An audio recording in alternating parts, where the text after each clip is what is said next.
Hi, everyone. I'm Andrea Flack-Wetherald. I'm the owner of And Beyond and andbeyondimprov.com.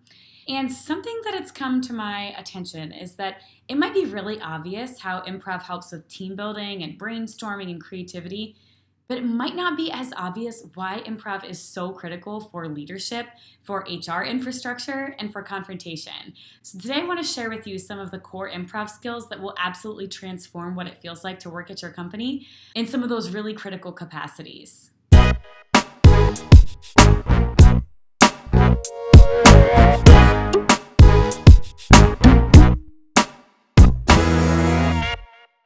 So, first of all, I want you to think about what it takes to do improv. So, usually people imagine that what it takes is for you to have a really good sense of humor and for you to be really, really creative and really funny. But the truth is that what it actually takes is a really strong sense of support. So, today I want to cover 5 core improv skills that I teach every time I speak, every time I go into a client, a new client, and I just want to share them with you. Number 1 is choosing curiosity instead of judgment. Another way to hear this might be curiosity instead of certainty. Well, how does it change your confrontation? How does it change your sales conversations? How does it change the basics of business? If you're deciding that instead of believing you already know what someone's about, instead of believing you already know what kind of person this is, or you understand, oh, I know what this is about if someone's giving you feedback that you don't like, or whatever the case may be. How does it transform every single part of that if you choose curiosity instead of judgment? That is a critical skill as an improviser, and it's a critical skill as a leader or as a mediator or as someone who has a vested interest in seeing something take off and seeing something legitimately succeed. Number 2 is maintain faith in your scene partner. As people who work together day in and day out, we spend a lot of time together. We see each other get it wrong. We see each other not present our ideas at the highest caliber. We see each other screw up. It's really important to remember that your scene partner is more than the worst stuff about them. We are all more than the worst stuff about us. So no one's asking you to pretend that your scene partners are perfect. It's okay to acknowledge the ways that people could grow. It's important to bring those areas to their attention, especially if you're a leader or in HR. But it's critical that we don't tell ourselves some kind of story about what the future can hold just because someone is imperfect. If we're waiting for perfect scene partners in order to really do our best work, we're going to wait forever and we're going to miss out on our opportunity to build something that matters. Number 3 is stay focused in this moment. So right now is the opportunity to build with your scene partner. And if you're really hung up on times that they've gotten it wrong before or worries about what that means for the future, you're going to miss out on the opportunity to add something. Improv is all about yes and. So if you are not saying yes, which is essentially to say listening to what's happening, you're going to miss out on the opportunity to and. You can't and if you haven't yesed. So you have to stay present in this moment. Right now is when the magic is happening.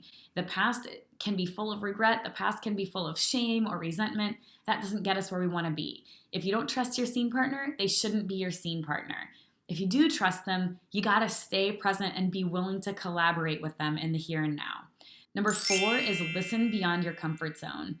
It's really easy to stop listening because you're kind of planning a rebuttal or because you're trying to think of facts and figures that go along with something, especially if somebody has said something that has kicked you out of your zone of genius or your comfortable area of confidence. It's another thing to trust that it's okay not to be the expert in every moment. It's okay to be learning. It's okay to be vulnerable.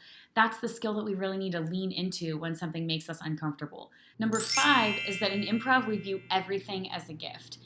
This one is especially critical when it comes to confrontation, because boy, is it easy to not recognize confrontation as a gift. But in improv, we don't feel like that there's mistakes because there's distractions in the audience or some type of wonky scene edit or miscommunication on stage. Every single thing that happens is pointing us at the direction of what could be next. So when confrontation erupts, when something happens, uncomfortable as it may be, if you decide ahead of time, this is pointing me in the direction of growth. This is pointing me in the direction of where some building can happen with my scene partner. Maybe it's calling my attention to something that has been brewing under the surface that was hindering our ability to collaborate together. Maybe it's calling your attention to the way processes could improve. Whatever the case may be, view every single thing as a gift. If you decide it will be helpful, if you decide that you will receive just what you needed from it, then you will, because you find what you're looking for.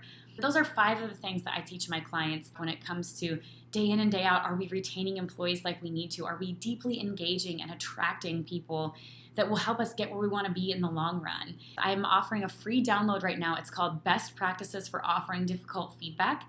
And it's a really great step in the right direction if you're getting started building what I like to call a culture of curiosity. So this means a culture that really embraces that most critical skill of improv and allows it to infiltrate all aspects of what it feels like to be at your company.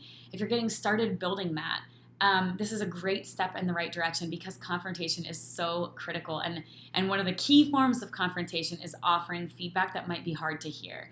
So take advantage of that download, Best Practices for Offering Difficult Feedback.